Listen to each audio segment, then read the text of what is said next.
Wow, here we are, day 2 of World Unity Week, and we are right in the middle of it. It's very, very exciting, this whole frequency of empowerment.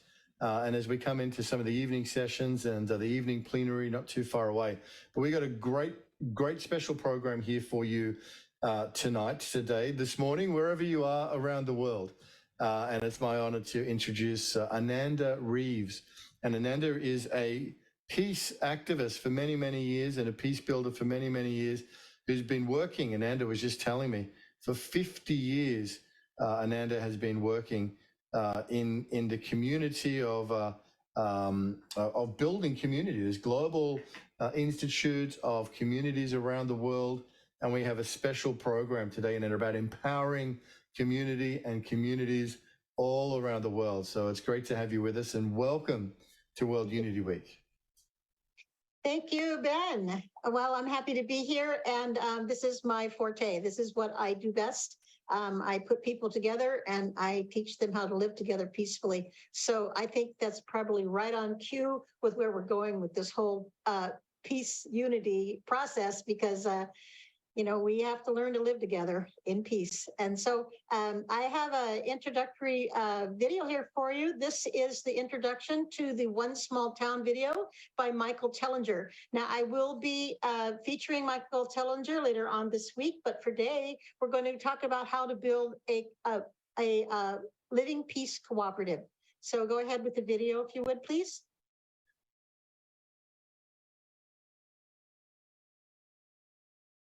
Are you happy with the way the world is going? Do you think we need a new plan? Are you happy working like a slave just to make ends meet, or do you believe there's a better way? A new social structure in which we can work together instead of fighting each other, to free us from the economic slavery imposed on every single one of us today. Well, you're not alone. There are billions like you who know there must be a better way. There is hope. There is a plan, something completely new. We are creating a new alternative, a new reality, a new social structure, without the need for any violence, any resistance, opposition, or conflict. Every day, millions of people wake up to realize that we become enslaved by the system imposed on us. When we are born, we enter this world free of any agreements, contracts, or obligations. But in time, we realize that there are endless rules and regulations imposed on us, laws and rules that we did not agree to. We can't travel freely, we need passports and ID documents, and we have to work to earn this thing called money, whether we like it or not. This is not freedom, this is pure slavery.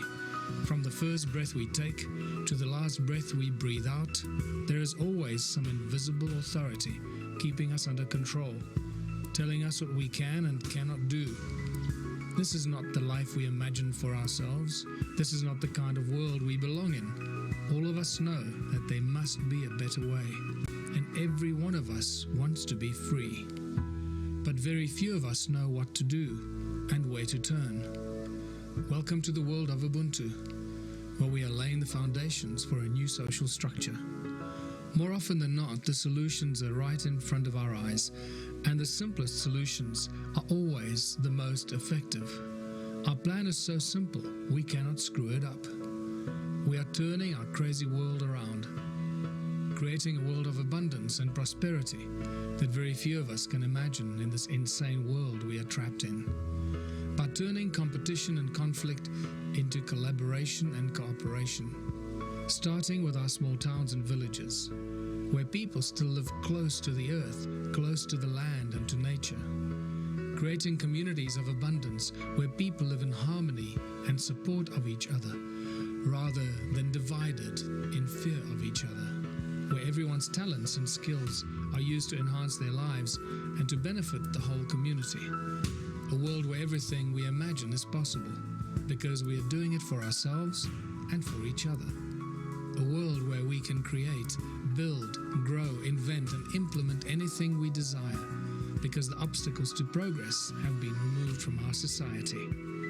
A world in which every child that is born can grow to their full potential, not confined by the restrictions imposed on us today. A world where the tools of control that restrict all aspects of our lives have been removed. A new social structure, a true utopian world in which the need for money will rapidly fade away. Welcome to the world of Ubuntu and contributionism, where everything we ever imagined is possible. And it all begins with one small town. So, which will be the first town to start the domino effect? Just one small town that'll change the world. Why not yours?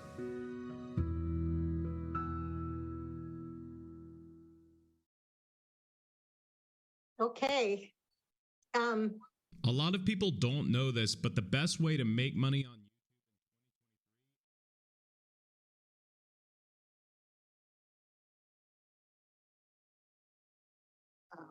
What do I do? Sorry, Ananda, there was a technical wrong video was playing there. Keep going, Ananda.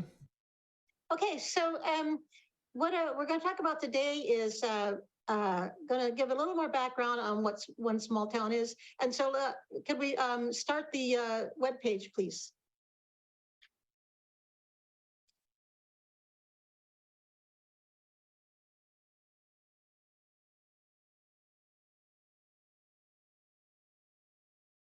Let's see what we're doing here. All right, I'm unmuted. Okay.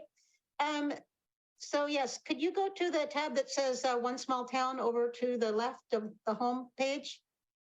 There we go. And let's scroll down a little bit.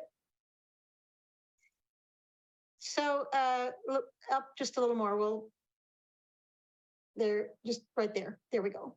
So this is the One Small Town is changing the world, and it's created by Michael Tellinger. I actually met Michael Tellinger back in 2017 when I brought him to Eugene, Oregon. And at that time, he was just starting the whole process of a One Small Town concept. And that was 2017. And Michael will be joining us later on this week. He'll tell you all about the progress they've made. And he's changed his logo, because his logo used to say, One Small Town can change the world. And then it went to One Small Town will change the world. And now he'll talk about how One Small Town is changing the world. So it's an integrated community development plan. And let's scroll down a little bit. The mission of the plan is just to imagine that we can all live in abundance and have opportunity of the dreams we've always dreamed of. The main thing that Michael Tellinger talks about is he shows us a plan about how we can take our villages, starting with small town or a small neighborhood, and we can turn it into a cooperative, citizen-owned neighborhood, not owned by banks, not owned by realtors, not owned by the rich, but the people can own their own town. And so he goes into that a great deal. Let's scroll down a little more to where it says vision. So we're turning a small town into places of prosperity and abundance, and he's going to tell you all about how to do that.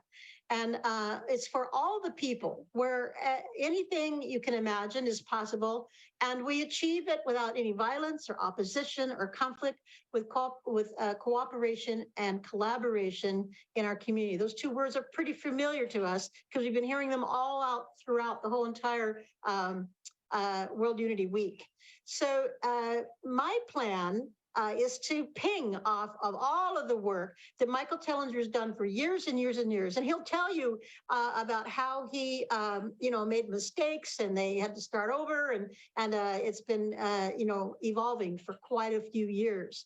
But my plan is to understand that One Small Town starts with one big house. And so we're going to talk about how to build a cooperative household that becomes the center of the town for the One Small Town, and it just blossoms from there. And so what my vision is that we'll have these cooperative houses all over the world, and for our members, they can go to any one of the houses in the world.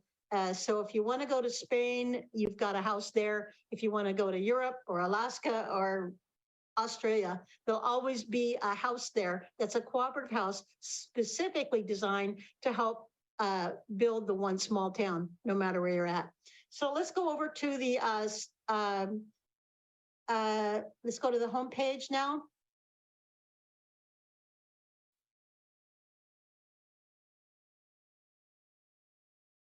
Okay.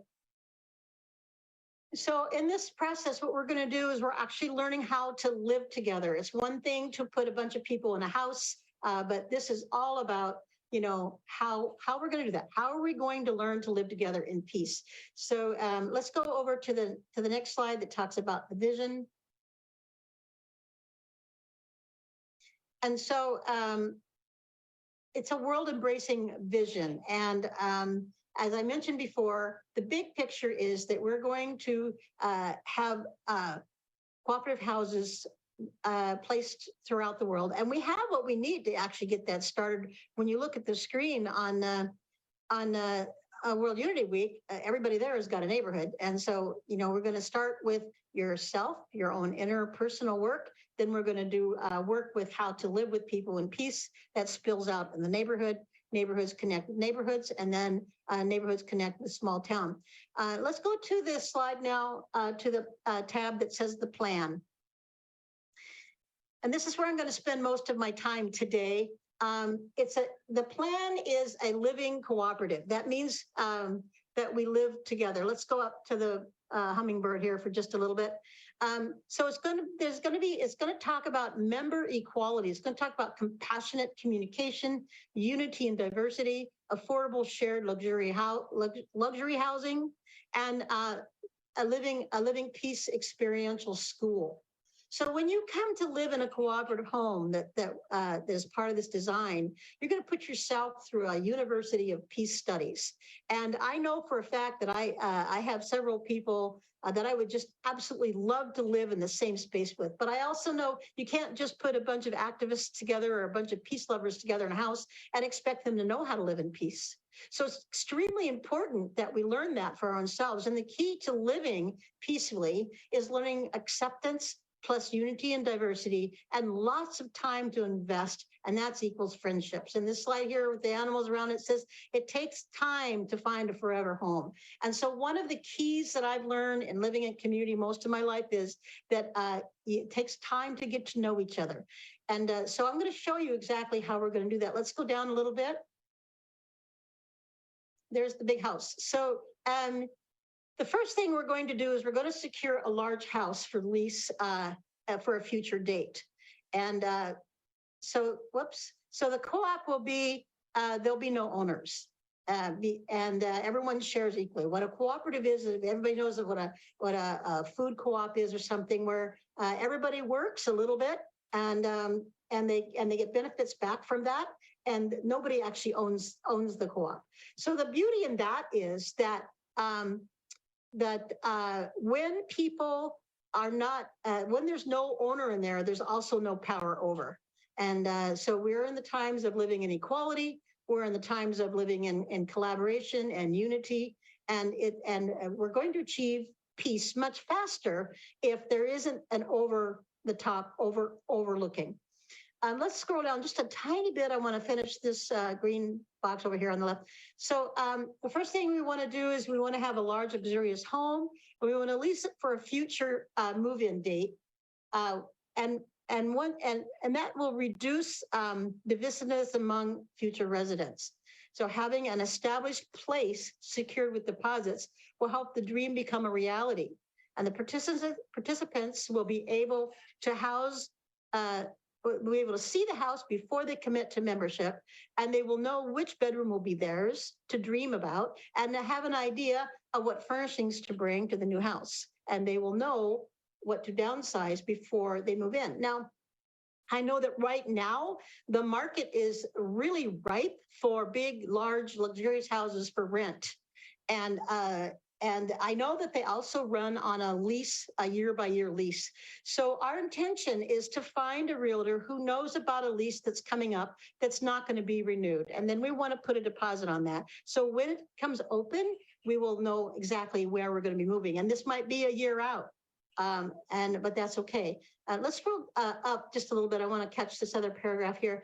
So that's the first thing we're going to do, is secure a large house. And then we'll have a council that will be chosen to scope out an appropriate house to lease for our co-op home, which will actually turn into a center. And then based on consultation with future members, the council will consider the needs of each of the residents, and they will conduct a search and bring regular reports to the serious applicants. Let's scroll down a little bit. So this says one small town. It's not, it's bigger than it sounds. So one small town starts with one big house. Let's go down a little bit. These are the things so now we're in waiting. We put our deposit down on a house that we've consulted with all of the interested members, and we've come up with our needs. We may have some special needs. We may need some accessibility, things like that. And so the dream team's going to go out and search and locate and anchor a house for us for later on. Now, while we're waiting for our house to come open, this is the golden time right here. This is the time that no community I've ever lived in has ever exercised. The communities I've lived in have been intentional communities, co-housing communities, shared housing communities, every aspect of sharing living areas, I've been in them. And I've seen what works and I've seen what doesn't work. And what I know for sure is when you move into a community of 50 or so people, they have a vetting process and they ask you, certain questions, and you always tell them all the right answers because you really want to live there. But the thing is, you don't really know those people and they don't know how to vet. That means that you don't know how to learn how to accept and search for the right people. So while we're waiting for our lease to happen, that'll be a year out or however long that is, we're going to be doing some very important work. We're going to do some bonding and committee work and playing and planning, and we're going to attend our own Living Peace University. And we're going to learn how to vet people. We're going to ask ourselves some serious questions. And we're going to ask, who do we want to live with? And how do they live peacefully? And how do they work as a team? And, what kind of habits are we willing to live with? What qualities are we looking for in members? Will they make a commitment to the co-op for a long-term project? And one nice thing about this being a project that's really not going to materialize for, several months or maybe a year is we'll find out who's really dedicated to that process. And what are people's pet peeves and how do we accommodate each other so we can live in peace? I remember when I lived in one community, the whole house broke up because someone decided that the toilet paper should go over and someone else decided that the toilet paper should go under. And so we said, well, it's not really about the toilet paper. The fact is, we don't know each other's pet peeves. We don't know the law of allowing and the law of acceptance. And so the whole conversation went downhill from there. But the real point wasn't the toilet paper. The point was that we weren't talking to each other. So we want to get to know each other's pet peeves before we move in. And we want to know a lot about each other before we move in. And we know we're going to be moving. And so, we have all this time to do this bonding, this growing. We'll be doing excursions and things together. And by the time we move in, we will already have had lots of lessons on things like, compassionate communication, how we're going to make decisions, what do we do when we play? And there's a really big golden nugget in this whole process, which has to do with what we're doing right here in World Unity Week, because this house isn't going to be just a cooperative house where people learn to live together. We're going to be in a house with our co-creators of World Unity Week. That's the point. We have a purpose, and our purpose is you pick any one of the areas in a World Unity Week that people want to resonate with and grow, and we will work together as a household for that. So when we're doing that, the neighbors around us and the people around us will resonate with our energy because we're learning to live together in peace. And when that resonates out, it can't help but attract people in. So we don't have to go knock on any doors. We don't have to do anything different than just be our beautiful selves with a mission of improving World Unity Week. Now, I know for sure that everybody here is sitting in front of a computer. And if you just do a little visualization with me, let's take a look at who's in front of their computer having this discussion right now. And if you zoom out a little bit and you look at the room that they're in, And then you zoom out a little more and you look at the house they're in. And now let's zoom out into the neighborhood and maybe even into the town. Point is, we have thousands of people in the World Unity Week right now, and they all have a neighborhood. Why isn't the neighborhood here too? And so that house is the center, is going to be the example of living in peace. And people really want to see an example of that. Let's slide down a little bit more down the slide. So that chart right there, go back up just a little bit, that white chart. Let's bring that up a little bit. Can we full screen that? Yeah, right there. We'll talk about collaboration. We've been talking about that all week long, but what would it be like to collaborate with the very people that you live with? And what if you were sitting in a big living room with a big screen TV and everybody in the house was watching World Unity Week and resonating with whatever area they wanted to resonate with, but that we're doing that together. So we're going to learn the magic art of sharing. We're going to learn the magic art of decision making, and we'll be doing a lot of committee work together. Let's scooch down just a little more. So we're going to create a co-op, and we're going to talk about all of these things before we move in. We're going to study the important building blocks of a success of a co-op. We're going to have ways to deal with conflict. We're going to have good meeting management skills. We're going to establish clear boundaries and have house agreements. You know, we're going to talk about difficult situations like what do we do with pets and how do we downsize or organize, you know, so this becomes a project long before we're actually neighbors. And so this is the key to helping communities actually learn to live and thrive together, is that they understand each other deeply before they make a commitment to live together. And so once we move in, most of these discussions would have already happened. We'll already have our establishment about how we're going to run our meetings, what decisions we're going to make. We'll have a lot of fun together and things like that. So when we move in, then what do we do? Well, then we have all our time to dedicate to our purpose, our cause, whichever that is. World Unity Week, there's enough work to do there for a long, long time. Let's scooch down a little more. So again, before we even get our house, before we even move in, this is the stable ground for creating a unified cooperative house. Is that you know the people, you know how to resolve conflict. You've become tight because we find our purpose and we serve on our committees together. We are going on excursions, or experiencing social events, playing with pets and kids and family, and preparing food, enjoying meals together, and interviewing potential new members, and plenty of time to invest. And so it's going to be a very solid investment. People are going to understand that. And I have to tell you that you might find that most of the slides here are about women. And I want to start with a women's house. Because actually I am a woman and I live figuratively alone. And this is the kind of peace I want in my life. I want the peace in my life that I can come home to, that I enjoy the people that I work with. And if just 5 or 6 people from this World Unity Week were in my house, and I got to come home to these people, I would be ecstatic with happiness. And so I know that this isn't for everybody. We're only starting with just a very few people, but our process is going to be duplicatable. We're going to document all of our process from the time we start the project until we actually have our house. And then we're going to create a process that's going to be duplicatable.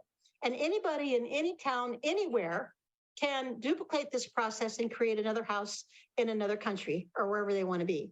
Once we have several houses throughout the world, then the members will be able to swap out. You know, I have some grandkids in Spain. I'd love to go there. Or I know Ben down in Australia. I'd like to go to that house. And so, you know, it's a big picture and it's a little one all at the same time. But the whole process is that we're going to learn to live peacefully and collectively together in our own skin, in our own heart first, then take that out to our house. The house becomes a center for action and activity for people to come in and see the videos from World Unity Week. We'll have lots and lots of resources to share with them. People will be able to detect what's part they want to be passionate about and take on. We might, over a course of a year, take on several projects. We might play the game for example. We might get into some healing and meditation stuff. But the point is that we're going to learn to love each other and live with each other peacefully. And that's going to reflect out to the world. I don't really know any neighbors that live together in peace. Frankly, I live on a block like everybody else, but I don't know that they're living in such peace and they're having barbecues out on their front yard and they're inviting me in. And I just don't know that's happening. Most households have shut down. They've all become separate.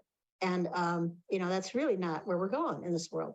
So let's just go down one more slide here. One more. Yeah, that's right. So this is it's a world vision. It's a co-op house. It's a neighborhood that leads into one small town. Michael Tellinger will tell you exactly how he's going to create the one small town. The co-op houses will be all over the world. So we start with a house, we go to a neighborhood, we go to one small town, and then we're in the world. And that seems the most logical way to get from here to critical mass where people are loving to live together and living together in peace. How am I doing on time there, Ben?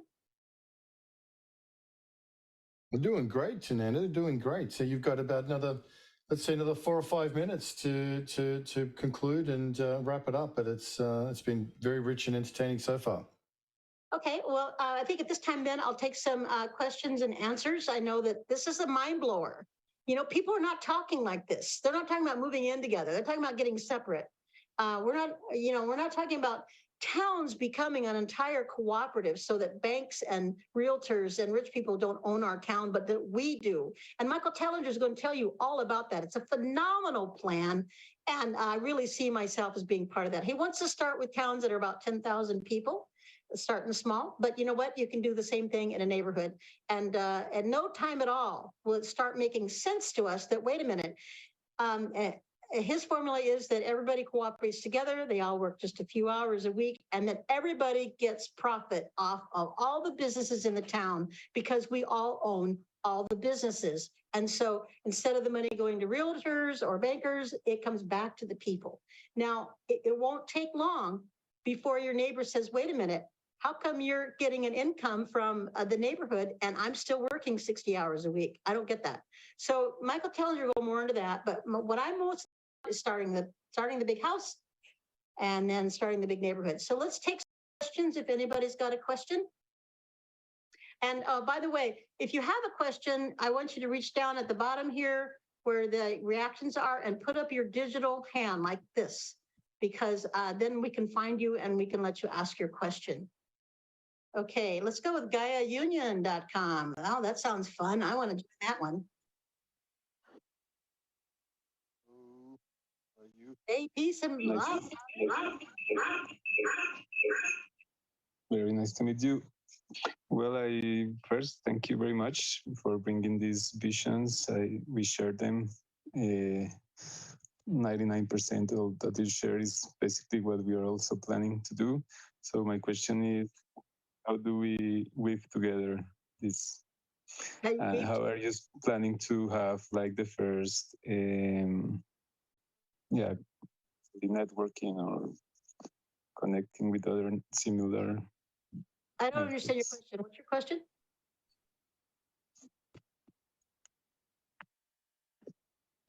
I think the question, Ananda, was how that Philippe is saying that it's very similar to the work that they're doing.